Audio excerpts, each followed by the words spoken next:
Let's talk about the difference between acting confident and being confident. When a person acts confident, they often, not all the time, they often have to boost their level of confidence. Maybe they have to say affirmations. Maybe they have to visualize. Maybe they have to think about and focus on their previous successes so that they feel more confident in that situation. Now, virtually all of us have had to go through that phase, and we still may have to go through that phase depending on the area in which we're developing confidence, right? So we're not all confident in every single area of life. But in those areas in which you are confident, you probably went through that initial phase where you had to develop that experience and that expertise in that area. So a person who needs to act confident often has to do something to develop the feeling of being confident. I feel confident. Now let's distinguish that from someone who is confident, right? They are being confident. The difference is this person may or may not feel confident, but yet they project confidence. This person over here, the person who is confident, doesn't have to say anything. They don't have to do affirmations. They don't have to visualize. They don't have to reflect on their previous experiences. They just walk in, they sit down, they stand up, they speak, and they are confident, right?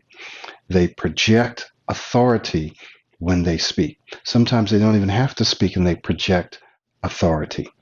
So then, what is it that you need to do so that you can transfer or you can transform or transition yourself from acting, which is a normal state, from acting to being confident? So I'm going to give you a couple of things and we're going to talk about the one key factor.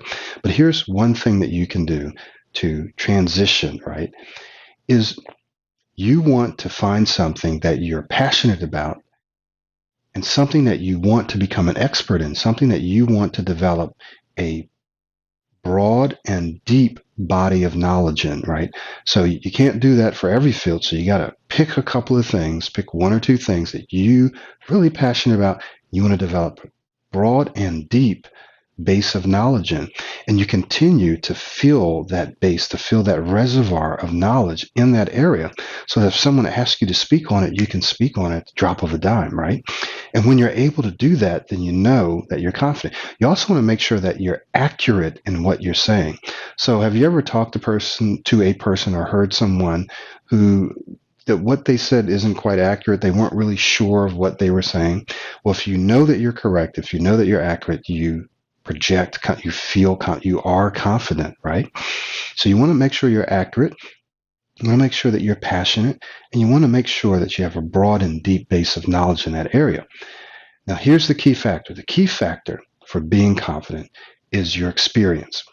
You prove to yourself that, in fact, you are able to perform well under pressure. You are able to speak well, to articulate your thoughts and ideas clearly and confidently in any situation with anyone, no matter what level they're at. Okay.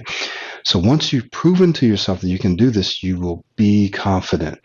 How do you prove to yourself? You have to expose yourself consistently and constantly to these kinds of situations. So you have to get out there and raise your hand and speak up more in meetings. You have to give more presentations. You have to talk when there are people in authority there. You have to talk to people in authority so that you desensitize yourself and you develop the authority and the confidence, and you're able to project that, hey, I can articulate, I can say what I want to say, I can do it calmly, I can do it clearly, I can do it smoothly, and I can do it confidently. Once you've proven this to yourself, then you will be confident. You don't have to act, you don't even have to feel, you will just be confident. Hopefully this was helpful for you and to you, and I look forward to seeing you in the next session.